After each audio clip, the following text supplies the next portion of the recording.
सवितर्दुरितानि परासुव यत् भद्रं तन्न आसुव। चलिए, पिछली कक्षा की कोई चर्चा करनी है?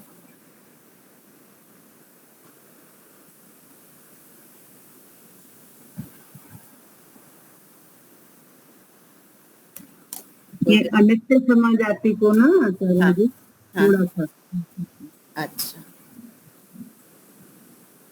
देखिए, ये जो हमारा उदाहरण होता है, दृष्टांत और साध्य दोनों में समानता होती है, ठीक है।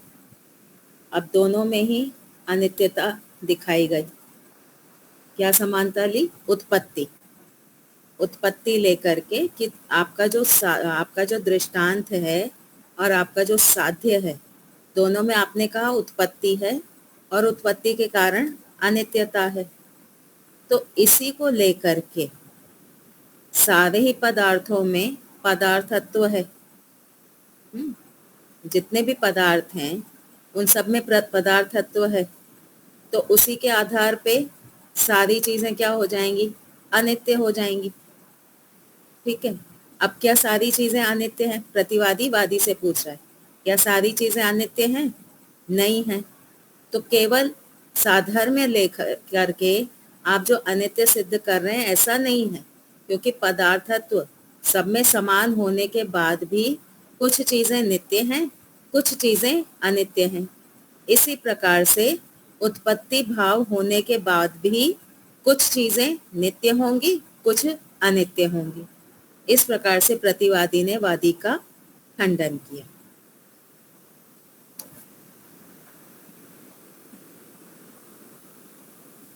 एक बार पुस्तक में भी देख लेते हैं। प्रतिवादी कहता है कि यदि अनित्य पदार्थ दृष्टांत के साथ साधर्म्य होने से साध्य पदार्थ की अनित्यता सिद्ध होती है। एक मिनट,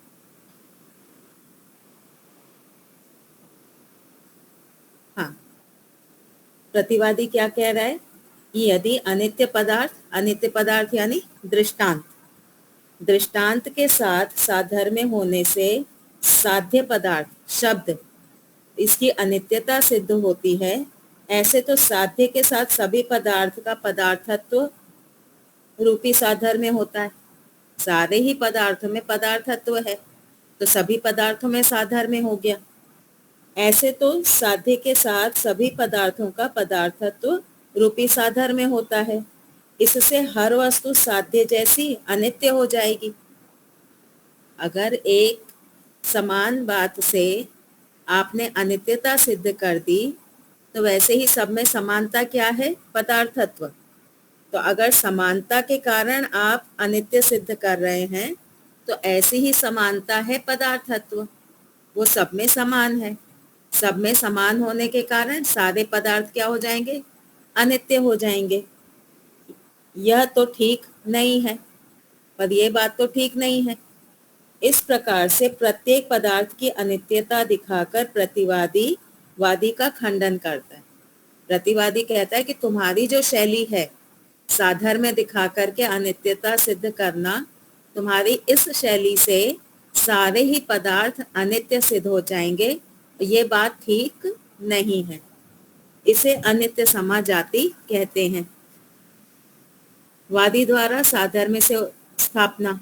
वादी ने कहा कि शब्द अनित्य है, प्रयत्न के पश्चात उत्पन्न होने वाला होने से जो जो वस्तु प्रयत्न के पश्चात उत्पन्न होती है वह अनित्य होती है। जैसे घड़े के समान शब्द भी प्रयत्न के पश्चात उत्पन्न होता है, इसलिए प्रयत्न के पश्चात उत्पन्न होने वाला होने से शब्द अनित्य है। यहाँ पे क्या साधर्म्य दिखाया? प्रयत्न के पश्चात उत्पन्न होना, जो घड़े में भी है और शब्द में भी है, और दोनों के इसी साधर्म्य से अनित्यता को सिद्ध कर दिया। प्रतिवादी क्या कहेगा? घड़ा अनित्य है। आपने घड़े के साधर्म्य से शब्द को घड़े जैसा अनित्य बताया। घड़ा जो है वो अनित्य है, और आपने शब्द के साथ उसका साधर्म्य दिखा करके शब्द को भी अनित्य बताया। ऐसे ही घड़ा एक पदार्थ है, जैसे आपका घड़ा शब्द के साथ मैच हो रहा है, ऐसे ही घड़ा क्या है? एक पदार्थ है। जैसे घड़े में पदार्थत्व है, घड़े में क्या है? पदार्थत्व। वैसे ही सभी पदार्थों में पदार्थत्व पाए जाने से सारे ही वस्तु हैं, उन सब में पदार्थत्व कॉमन है। सभी पदार्थ घड़े के समान हो जाएंगे। जैसे घड़ा अनित्य है तो सभी पदार्थ अनित्य हो जाएंगे। तो इसी शैली से क्या होगा? सारे पदार्थ जो हैं वो सारे ही पदार्थ अनित्य हो जाएंगे। परंतु सभी पदार्थ तो अनित्य हो नहीं सकते, पर सारी चीजें तो अनित्य नहीं हो सकती ना, कुछ नित्य भी होंगी। इससे सिद्ध हुआ कि साधर्म्य होने से किसी साध्य की सिद्धि नहीं होती। तो इसलिए आप जो पंचावय में साधर्म्य दिखाते हो ना, केवल वो साधर्म्य दिखा करके आप शब्द को अनित्य सिद्ध नहीं कर सकते। जैसे आप पदार्थत्व होने के बाद भी सारी वस्तुओं को अनित्य नहीं सिद्ध कर सकते, वैसे ही प्रयत्न के पश्चात उत्पन्न होने वाला साधर्म्य दिखा करके आप शब्द को अनित्य सिद्ध नहीं कर सकते। अतः प्रयत्न के पश्चात उत्पन्न होने पर भी शब्द अनित्य सिद्ध नहीं होता, किंतु नित्य ही है। ठीक है, यहाँ तक स्पष्ट हो गया। अब वादी द्वारा इसका उत्तर। प्रतिवादी के कहने का तात्पर्य है कि साधर्म्य होने से किसी साध्य की सिद्धि नहीं होती। प्रतिवादी कह रहा है कि साधर्म्य होने से किसी की सिद्धि नहीं होती। यदि अनित्य वस्तु के साधर्म्य से अनित्यत्व की सिद्धि नहीं होती तो प्रतिवादी का पक्ष का भी हमारे अर्थात वादी के पक्ष के साथ साधर्म्य है। देखिए, योगेश्वरी माता जी ने कहा कि साधर्म्य से सिद्धि नहीं होती। ठीक है, तो मैं क्या कहूंगी? अगर मैं आपकी बात मानती हूं तो आपकी एक शैली है अपनी बात रखने की, जो है पंचावयव की। ठीक है, आप मेरे से विरुद्ध हैं। और आप कह रही हैं कि केवल साधर्म्य से किसी चीज की सिद्धि नहीं हो सकती। तो अब मैं उसके सामने आपसे कहूंगी, योगेश्वरी माता जी, आपका मेरे साथ साधर्म्य है। क्या साधर्म्य है? आप अपनी बात पंचावयव से रखती हैं, प्रतिज्ञा हेतु आदि देती हैं। मैं अपनी बात पंचावयव से रखती हूँ, प्रतिज्ञा हेतु आदि देती हूँ। हम दोनों में साधर्म्य हो गया। और आपने कहा कि साधर्म्य होने पे सिद्धि नहीं होती, तो हमारे बीच भी तो साधर्म्य है। तो इससे क्या हुआ? आपकी सिद्धि नहीं होती। तो आप जो मेरा खंडन कर रही थी, तो आपकी सिद्धि नहीं हो रही, यानी आपका खंडन क्या हो गया? कैंसिल हो गया। आप मेरा खंडन नहीं कर सकते। ठीक है, तो प्रतिवादी का पक्ष भी हमारे अर्थात वादी के पक्ष के साथ साधर्म्य है। यहाँ पे साधर्म्य क्या है? बात रखने की शैली, और वह है प्रतिज्ञा आदि 5 अवयवों का होना। हमारे पक्ष में भी प्रतिज्ञा आदि 5 अवयव हैं और प्रतिवादी के पक्ष में भी यही 5 अवयव हैं। इसलिए हमारे पक्ष के साथ प्रतिवादी के पक्ष का साधर्म्य होने से प्रतिवादी का पक्ष भी सिद्ध नहीं होता। ये समझ में आया? सत्यदेव जी, समझ आई ये बात? दोनों में पंचावयव का साधर्म्य है। हाँ, इसलिए हाँ, बात खंडित नहीं होती। हाँ, वादी ने प्रतिवादी ने कहा कि जहाँ साधर्म्य होता है वहां सिद्धि नहीं होती। ठीक है, हाँ, तो हमने कहा कि वादी और प्रतिवादी, आप में और हमारे में भी तो साधर्म्य है। हम दोनों ही पंचावयव से अपनी बात सिद्ध करना चाहते हैं, तो हमारे बीच में भी साधर्म्य है, और साधर्म्य होने से बात की सिद्धि नहीं होती। तो इससे आपका जो खंडन है कि शब्द नित्य है, वो सिद्धि नहीं हुई। ठीक है, दूसरी बात, दृष्टांत में जो साध्य साधन भाव से जाना जाता है वह हेतु के रूप में कहा जाता है।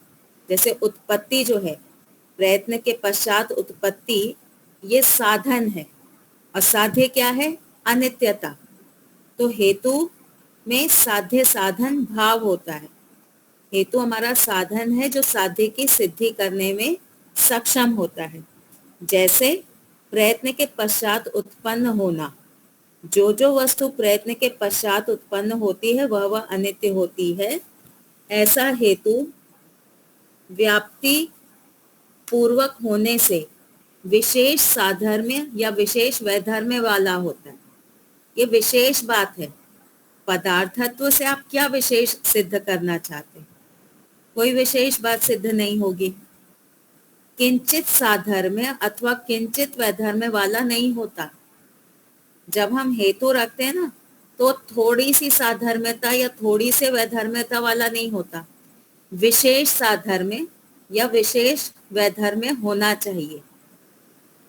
और आपने किंचित साधर्म्य और किंचित वैधर्म्य वाले हेतु के आधार पर हमारा खंडन किया है। जैसे अगर हमें कहना है कि ईश्वर न्यायकारी हैं, तो हम केवल इतना नहीं कह सकते चेतन होने से। चेतन हम भी हैं, हम जीवात्मा भी है ना। तो कोई ये कहे कि ईश्वर चेतन है, आप भी चेतन है, पर आप तो न्यायकारी हैं नहीं, इसलिए ईश्वर भी न्यायकारी नहीं है। तो ये थोड़ा सा साधर्म्य लेकर के हम हेतु नहीं बना सकते। हेतु में साध्य साधन भाव होना चाहिए, जो कि न्याय विद्या के नियम से विरुद्ध है। इसलिए आप द्वारा किया गया खंडन अनुचित है। इसलिए आपने जो खंडन किया कि पदार्थत्व सब में समान है, इसलिए सब कुछ अनित्य हो जाएगा, ये जो शैली से आपने हमारा खंडन किया, ये खंडन अनुचित है और उससे हमारे पक्ष का खंडन वास्तव में नहीं होता। अगर आपको वास्तव में खंडन करना है तो आप एक अच्छा स्ट्रॉन्ग हेतु लेकर के आइए, या फिर हमारे पंचावयव में बताइए कि आपने हेत्वाभास रखा है या जाति है या छल है। इस तरह से आप हमारा खंडन करिए। हमारा हेतु प्रयत्न के पश्चात उत्पन्न होना व्याप्ति पूर्वक है, इसलिए विशेष साधर्म्य वाला होने से साध्य को सिद्ध करने में समर्थ है। हमारा जो हेतु है वो साध्य को सिद्ध करने में समर्थ है, वो कहीं पे भी उसकी व्याप्ति कटती नहीं है। अब अविशेष समाजाति और अनित्य समाजाति में अंतर। दोनों की जो शैली थी, शैली एक ही थी, लेकिन अंतर क्या है?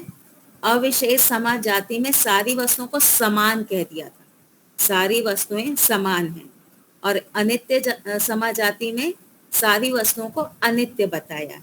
समानता होना और अनित्यता होना दोनों अलग अलग हैं। अनित्यता समान में आ सकती है, लेकिन समान अनित्यता में नहीं आ सकती। इन दोनों जातियों में उदाहरण एक समान है, केवल अंतर इतना है कि अविशेष समाजाति में यह आरोप लगाकर वादी का खंडन किया गया कि साध्य और उदाहरण की समानता से सभी वस्तुएं एक समान हो जाएंगी, जो कि उचित नहीं है। और अनित्य समाजाति में भी वही उदाहरण देकर इस प्रकार से वादी का खंडन किया गया है कि साध्य और उदाहरण की समानता से सभी वस्तुएं अनित्य हो जाएंगी, जो कि उचित नहीं है। सिर्फ आरोप लगाने की भाषा का ही अंतर है और कोई विशेष अंतर नहीं। ठीक है, समझ में आ गया? क्या हुआ दीपालिका जी?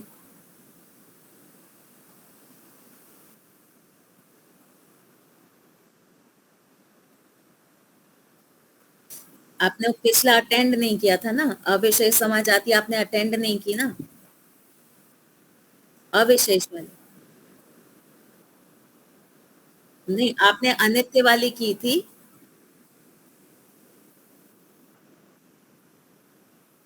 नहीं नहीं, वो पहले हो चुका है। अविशेष निकालिए, कौन सा नंबर है?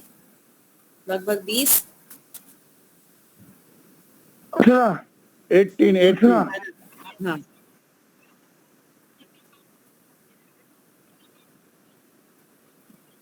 हाँ, हाँ हाँ, तो वहां पे, हाँ सुनिए, वहां पे सारी वस्तुओं को समान दिखाया गया। उदाहरण क्या लिया था प्रतिवादी ने कि प्रयत्न के पश्चात उत्पन्न होना हाँ, वहां पे सत्ता लिया था। ठीक है। हाँ हाँ, एक बार को हम पदार्थत्व भी ले लेते हैं। सुनिए, हम पदार्थत्व लेके ही अविशेष और अनित्य दोनों को समझते हैं। प्रतिवादी का कहना है कि सारे जितने भी पदार्थ हैं, हम्म, उन सब में पदार्थत्व कॉमन है। ठीक है। और आप कहते हैं कॉमन इन द सेंस कि समानता। हम्म, और आप कहते हैं कि समान होने से किसी बात की सिद्धि हो जाती है। ठीक है। अब पदार्थत्व जो है वो सब में समान है। तो पदार्थत्व के समान होने से सारी वस्तुएं समान हो जानी चाहिए। क्या सारी वस्तुएं समान होती हैं? नहीं होती।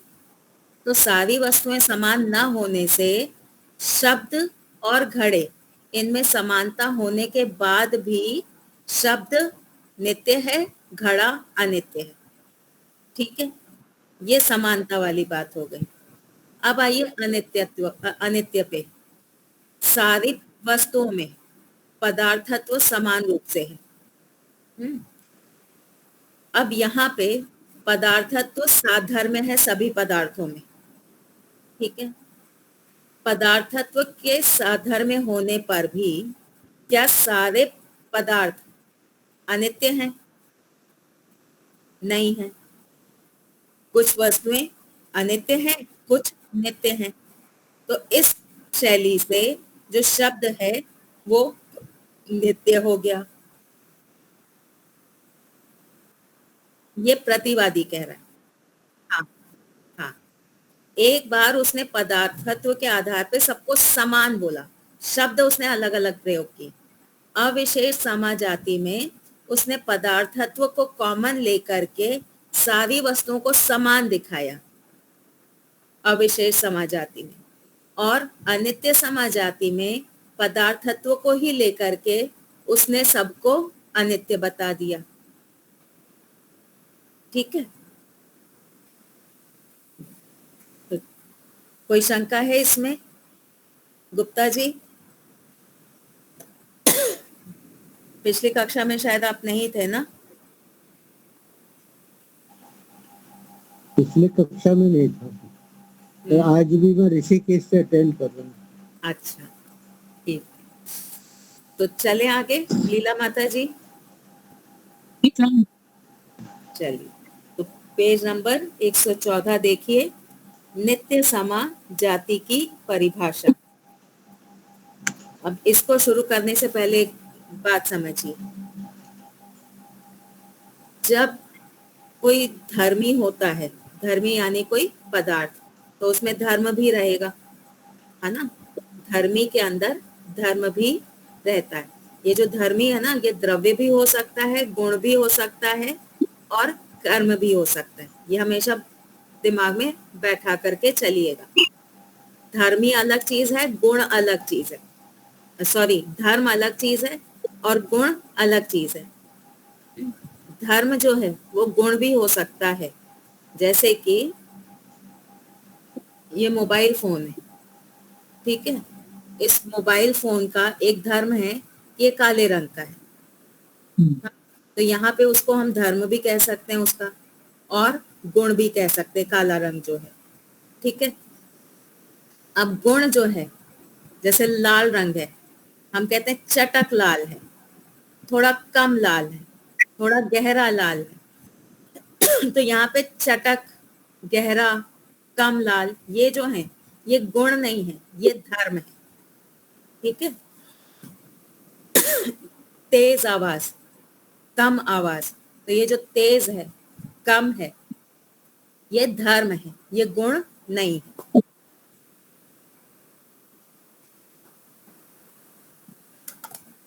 गला खराब है आपका आज। बहुत ज्यादा। हाँ कंठा बहुत कंठा ज्यादा ट्राई हो रहा है, कंठामृत मैंने डाली हुई है गोली। कंठाम हाँ, कौन सा?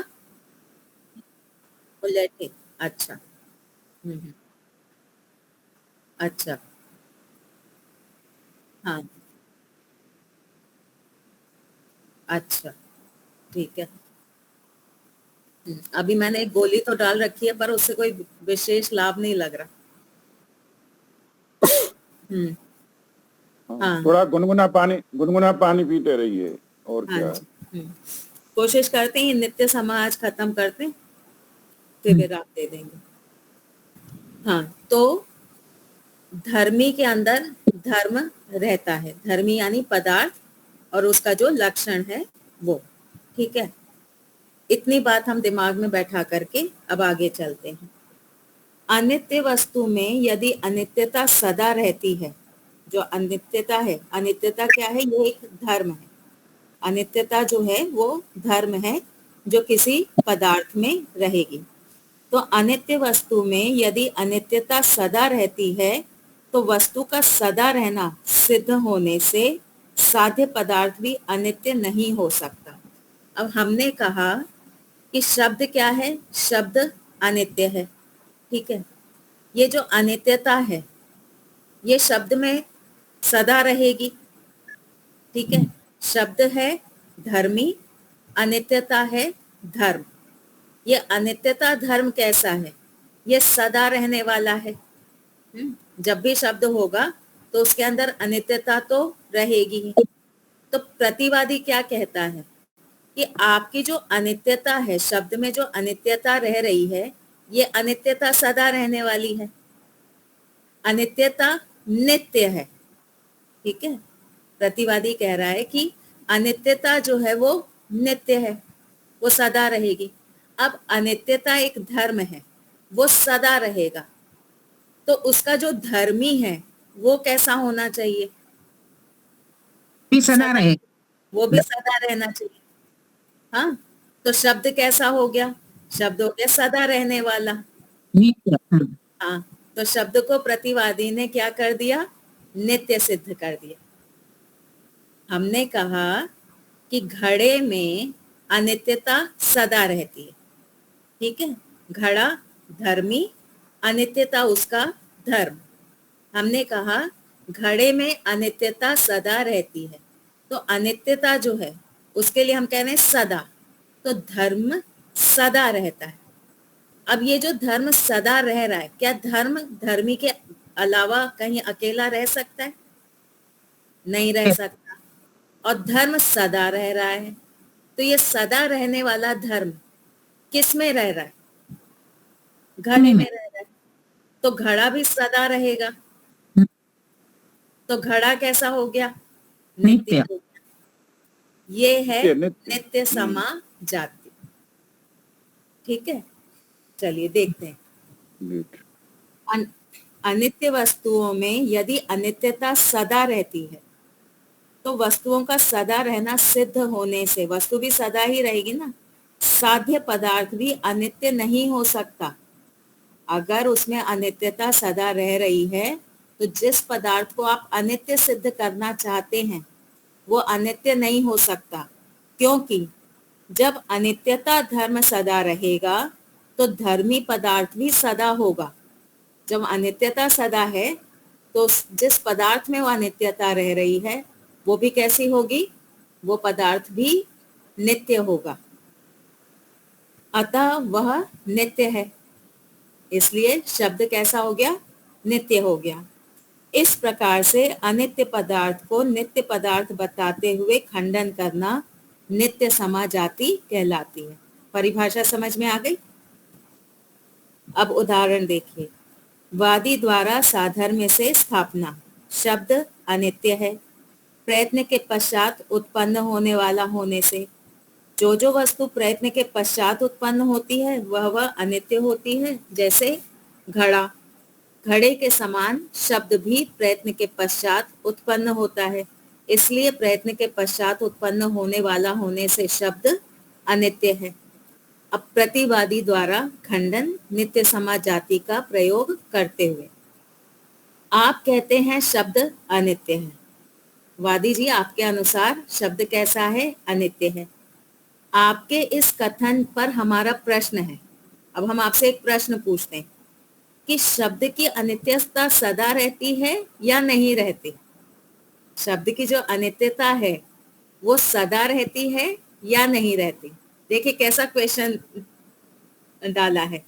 अगर आप कहो हाँ तो फंसो, अगर आप कहो ना तो फंसो। यदि आप कहें शब्द में अनित्यता सदा रहती है तो अनित्यता धर्म के सदा रहने से शब्द धर्मी भी सदा रहने वाला सिद्ध हुआ। आप कह रहे हो कि अनित्यता सदा रहती है और वो है एक धर्म, वो रहेगा किसी धर्मी में, तो पदार्थ कैसा हो गया? पदार्थ हो गया नित्य। इसका अर्थ हुआ कि शब्द नित्य है। यदि आप कहें अनित्यता शब्द में सदा नहीं रहती, तो जब अनित्यता नहीं रहेगी तो नित्यता रहेगी। अगर आप कहोगे कि शब्द में अनित्यता सदा नहीं रहती, तो जिस समय अनित्यता हट गई तो शब्द में नित्यता आ गई, इससे शब्द नित्य हो जाएगा। इसलिए शब्द तो नित्य ही है। इसलिए दोनों शैली से आप हाँ बोलो या ना बोलो, शब्द तो नित्य ही है। वादी द्वारा इसका उत्तर, आपने अर्थात प्रतिवादी ने यह कहा कि शब्द में अनित्यता धर्म के सदा रहने से धर्मी भी सदा रहने वाला सिद्ध हुआ।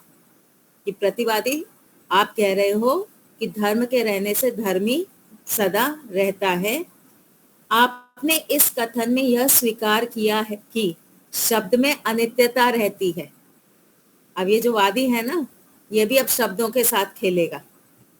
वादी ने क्या कहा कि प्रतिवादी जी, आपने कहा शब्द में अनित्यता रहती है। आपने तो हमारे बात की ही पुष्टि कर दी ना। हम भी तो यही कहते हैं कि शब्द में अनित्यता रहती है, और आपने भी वही बात कही है।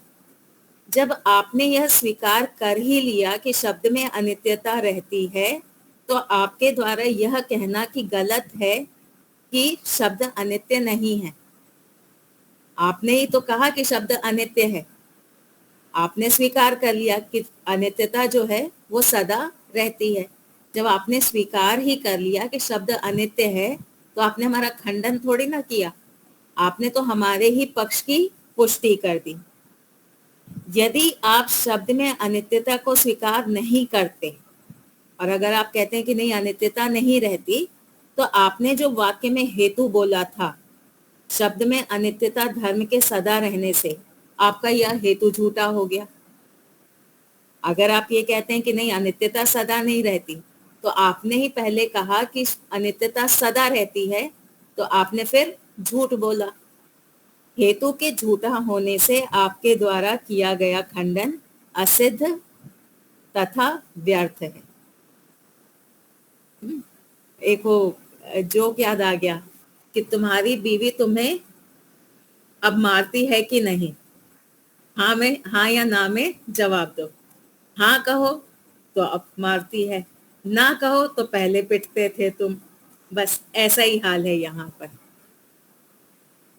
इतनी बात समझ में आ गई योगेश्वरी माता जी? चले आगे। दूसरी बात, यह संसार का नियम है कि जो वस्तु उत्पन्न होती है वह नष्ट भी होती है। ये तो यूनिवर्सल लॉ है, उत्पत्ति हुई है तो नष्ट भी होगा। वह नष्ट होती है, यही तो उसकी अनित्यता है। अनित्यता क्या है? अनित्यता अर्थात नष्ट होना, खत्म हो जाना। इसी प्रकार से शब्द उत्पन्न होता है। शब्द जो है वो उत्पन्न हुआ है तब तो वह नष्ट भी होगा। जब शब्द नष्ट होगा तो उससे अनित्यता सिद्ध हो गई। ऐसी स्थिति में यह प्रश्न ही उत्पन्न नहीं होता कि शब्द में वह अनित्यता सदा रहती है या नहीं रहती।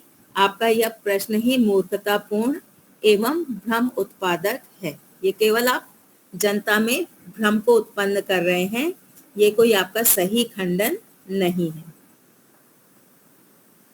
इतना पढ़ने के बाद ना ये 54 प्रकार की गलतियां अगर समझ में आ जाए तो हम कोर्ट में केस लड़ने के लायक हो जाएंगे। और हम मुझे तो लगता है कि उन वकीलों से एक कदम आगे ही होंगे, क्योंकि वकीलों को भी ये 54 प्रकार की गलतियां नहीं पता होंगी जो हमें पता है। चलिए आगे थोड़ा और देख लेते हैं। कार्य समाजाति की परिभाषा। ये जो प्रकरण है ये बहुत लंबा है और थोड़ा सा क्लिष्ट है, थोड़ा सा प्रयास करते हैं हम। प्रयत्न के पश्चात कुछ वस्तुओं की उत्पत्ति देखी जाती है और कुछ वस्तुओं की अभिव्यक्ति। इसके पहले जो वादी था वो क्या हेतु दे रहा था शब्द की अनित्यता का? उत्पन्न होने से। प्रयत्न के पश्चात उत्पन्न होता है। प्रयत्न के पश्चात ये उत्पन्न बाद होने में दिया है ना आचार्य जी, हाँ? ये तो नहीं, अभी अभी हाँ, देने लगा है ना अभी थोड़े जो से। पिछला प्रकरण चल रहा था ना हाँ, उसमें इसमें उत्पन्न वादी ने एक गड़बड़ कर दी। वो क्या गड़बड़ की अब इसमें आएगा। वादी ने कहा प्रयत्न के पश्चात उत्पन्न होने से, ये हेतु वादी ने दिया था। तो प्रयत्न के पश्चात कुछ वस्तुओं की उत्पत्ति देखी जाती है और कुछ वस्तुओं की अभिव्यक्ति। इसको एक बार फिर समझ लेते हैं। एक कुम्हार ने मिट्टी लाया, प्रयत्न किया और एक घड़े की उत्पत्ति कर दी। ठीक है, एक घड़ा बना करके हमारे सामने रख दिया। बनाने से पहले वो घड़ा नहीं था, प्रयत्न करके फिर बनाया है उसने। दूसरी बात, एक कुम्हार के पास घड़े रखे हुए थे लेकिन कमरे के अंदर अंधेरे में रखे थे। उसने लाइट ऑन की, प्रयत्न किया लाइट ऑन करने का और घड़े की अभिव्यक्ति हो गई। जो पहले से घड़ा रखा था अब वो हमारे सामने अभिव्यक्त हो गया, प्रकट हो गया। ठीक है,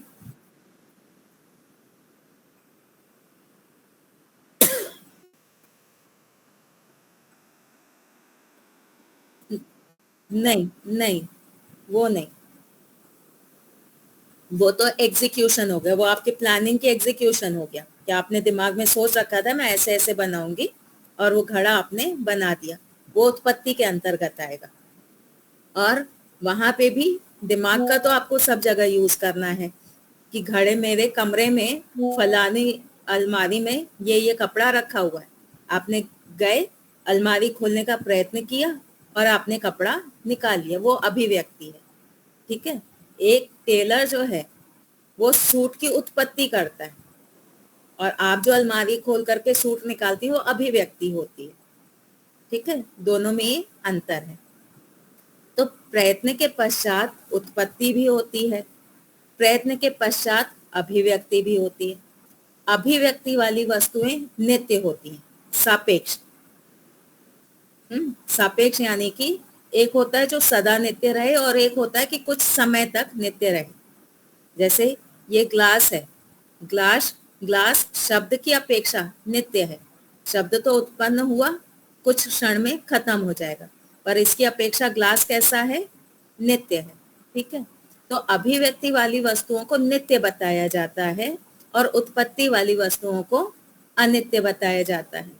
तो आपने जो कहा कि प्रयत्न के पश्चात उत्पत्ति, तो प्रयत्न के पश्चात तो अभिव्यक्ति भी होती है। प्रयत्न के पश्चात कुछ वस्तुओं की उत्पत्ति देखी जाती है और कुछ वस्तुओं की अभिव्यक्ति देखी जाती है। इस प्रकार से प्रयत्न के कार्य अनेक होने से, प्रयत्न के कार्य क्या हो गया? प्रयत्न करने पे दो तरह के रिजल्ट आते हैं, उत्पत्ति भी होती है और अभिव्यक्ति भी होती है। तो प्रयत्न के कार्य अनेक होने से उत्पत्ति को अभिव्यक्ति कहकर खंडन करना कार्य समाजाति कहलाती है। अब यहाँ कार्य समा क्यों कहा गया? क्योंकि प्रयत्न रूपी जो प्रयत्न था उसका कार्य जो है वो उत्पत्ति भी है और अभिव्यक्ति भी है। तो कार्य पे हम फोकस कर रहे हैं, इसलिए कार्य समाजाति नाम इसको दिया गया है। उदाहरण, वादी द्वारा साधर्म्य से स्थापना। शब्द अनित्य है, प्रयत्न के पश्चात उत्पन्न होने वाला होने से। जो जो वस्तु प्रयत्न के पश्चात उत्पन्न होती है वह अनित्य होती है, जैसे घड़ा। घड़े के समान शब्द भी प्रयत्न के पश्चात उत्पन्न होता है, इसलिए प्रयत्न के पश्चात उत्पन्न होने वाला होने से शब्द अनित्य है। अब प्रतिवादी द्वारा कार्य समाजाति का प्रयोग करते हुए खंडन। शब्द नित्य है। प्रयत्न के कार्य अनेक, अनेक यानी उत्पत्ति और अभिव्यक्ति होने से। प्रतिवादी ने कहा कि प्रयत्न के कार्य अनेक होते हैं। प्रयत्न से अभिव्यक्ति भी होती है, प्रयत्न से उत्पत्ति भी होती है। प्रतिवादी द्वारा व्याख्या। आप कहते हैं प्रयत्न के पश्चात शब्द की उत्पत्ति हुई। आपने कहा कि प्रयत्न किया और शब्द उत्पन्न हो गया, जबकि प्रयत्न के कार्य अनेक यानी उत्पत्ति और अभिव्यक्ति होते हैं। तो आपके हेतु से यह पता नहीं चलता कि प्रयत्न के पश्चात शब्द की उत्पत्ति हुई या अभिव्यक्ति हुई। जो प्रयत्न किया व्यक्ति ने, तो प्रयत्न के बाद जैसे घड़ा नया बना था या कमरे में पहले से रखा हुआ घड़ा हमारे सामने आ गया था, उसी प्रकार से प्रयत्न करने पे नया शब्द उत्पन्न हुआ या पहले से शब्द था वो अभिव्यक्त हो गया, ये पता हमको नहीं चल रहा है। हमारा कहना तो यही है कि जैसे पर्दा हटाने पर कमरे में पहले से रखी हुई वस्तुएं अभिव्यक्त होती हैं, अर्थात दिखाई देने लगती हैं, वैसे ही प्रयत्न करने पर शब्द की अभिव्यक्ति होने लगती है।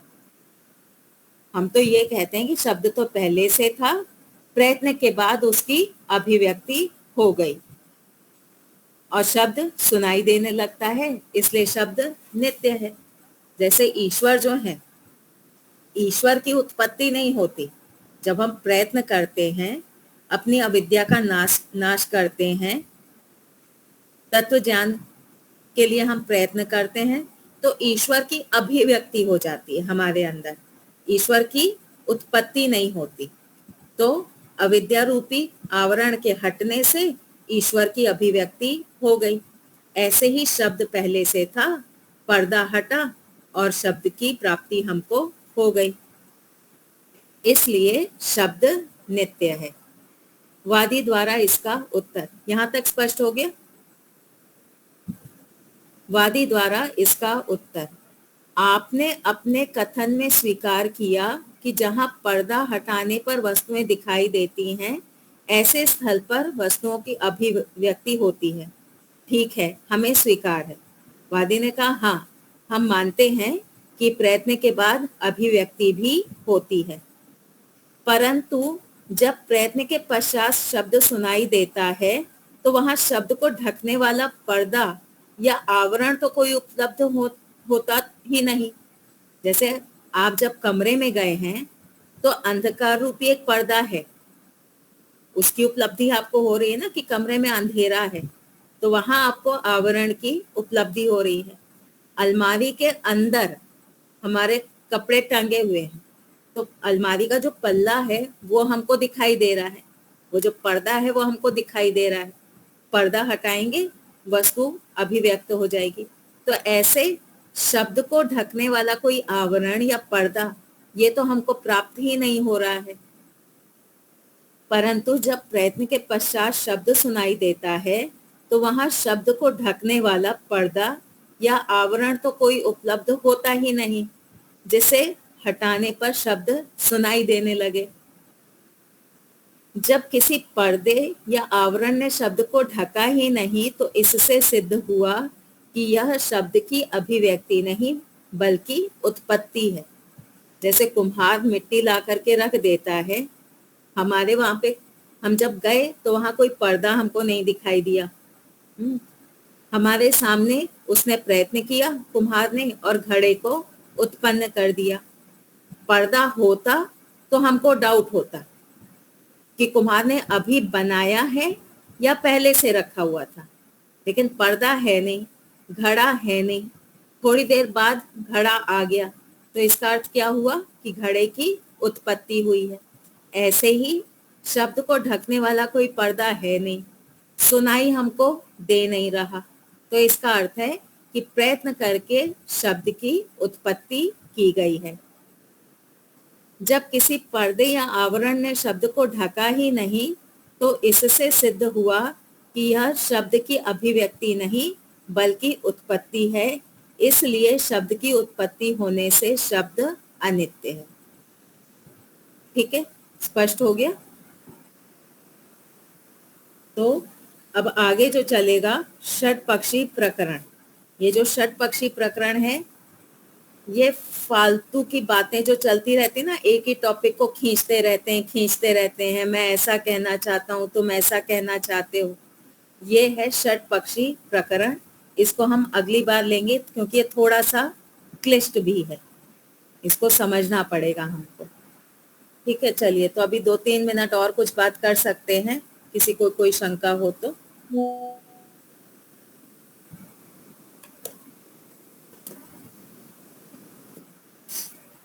जातियां कैसी लग रही हैं?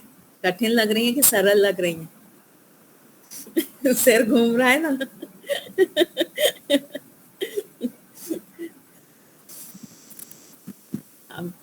अगली कक्षा में बहन जी मुझे कुछ समय दीजिएगा। मैंने जो कुछ आपसे समझा है, सीखा है, वो आपके सामने प्रस्तुत करना चाहता हूँ। उसमें गलतियां होंगी तो आप उनका सुधार कर सकेंगी। ठीक है, हम ऐसा करेंगे, ये जो षटपक्षी प्रकरण है ना, इसको खत्म कर लेंगे, उसके बाद में आप लोग अपनी अपनी बात रखिएगा। ठीक है, तो हमारा एक प्रकरण पूरा हो जाएगा, फिर आप पढ़ाने का प्रयास करिएगा। सभी को 5-5, 10-10 मिनट मिलेगा, कोई भी आप 2-3 जातियां लेकर के उनको पढ़ाने का प्रयास करिएगा, जो आपको सरल लगती हो वो। तो इससे क्या, बाकियों का भी रिवीजन हो जाएगा, आपने कितना समझा वो मुझे पता चलेगा, कहाँ मुझे और समझाने की जरूरत है। एक मैं तो होता है प्रारंभ से ही शुरू करना चाहता, न्याय दर्शन का प्रारंभ से ही। हाँ, कहीं से भी आपकी चॉइस है वो। एक होता है डायग्नोसिस और फिर रेमेडी। डायग्नोसिस यानी कहाँ पे क्या कमी है, रेमेडी यानी उसको फिर ठीक करना। ये टीचिंग लाइन में होता है। बच्चों से हम बच्चों का टेस्ट लेते हैं, फिर हमको समझ में आता है बच्चों को कहाँ समझ नहीं आया, उस टॉपिक को हम फिर से पढ़ाते हैं। तो हमारा डायग्नोसिस और रेमेडी चलेगा। तो ये त्रुटि षटपक्षी सुधार, प्रकरण खत्म करने के बाद। त्रुटि सुधार, ठीक। ठीक है। कोई और बात किसी की? चलिए, तो फिर शांति पाठ करेंगे। दीपालिका जी। चलेगी। ये अपन 8:30 से 9:30 रख सकते हैं क्या? कब आने वाली कक्षाएं? ये आपके, हाँ, क्योंकि मुझे तो बहुत नींद आने लगती है। मुझे कोई वो बाधा नहीं है। हम्म,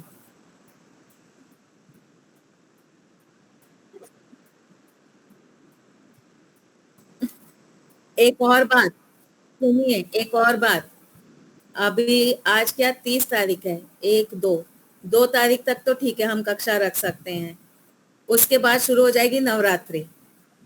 नवरात्रि में मेरा घर जैसे ही गेट खोलते हैं ना, वैसे ही वो चक्कर लगा रहे होते हैं नाचने वाले, इतना पास में। हाँ, हाँ, हाँ। तो और ये भी है कि अभी परसों जब कक्षा होगी, तो हो सकता है कि ट्रायल के लिए सोसाइटी वाले गाने वाने बजाएं। एक दिन ट्रायल करते हैं ना वो लोग कि माइक वाइक चल रहा है नहीं चल रहा, कैसा हो, ये सब वो भी हमको देखना पड़ेगा। तो कैसी परिस्थिति है वो देखेंगे। नवरात्रि में तो लगभग हमको छुट्टी ही रखनी पड़ेगी, रात की कक्षा तो हम नहीं कर पाएंगे। फिर नवरात्रि की बात कर।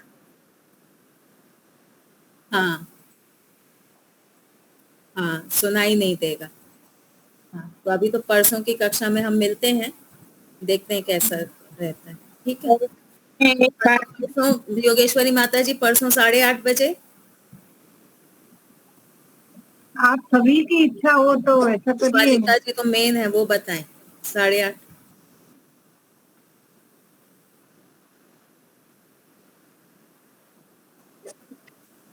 तो फिर हम ऐसा ही करें, 9 से 9:45 का रखें, ठीक है, है ना, 9 से 9:45। ठीक। ठीक है, चलिए तो शांति पाठ करेंगे। ॐ द्यौः शान्तिरन्तरिक्षं शान्तिः, पृथिवी शान्तिरापः शान्तिरोषधयः शान्तिः, वनस्पतयः शान्तिर्विश्वे देवा शान्ति, ब्रह्म शान्तिः, सर्वं शान्ति शान्तिरेव, शान्ति सामा शान्तिरेधि। ॐ शान्तिः शान्तिः शान्तिः। सर्वेभ्यो नमः। सभी को सादर नमस्ते सबको जी। सादर नमस्ते जी। परसों मिलेंगे 9 बजे। शुभरात्रि। शुभरात्रि। धन्यवाद, नमस्ते शुभरात्रि। जी।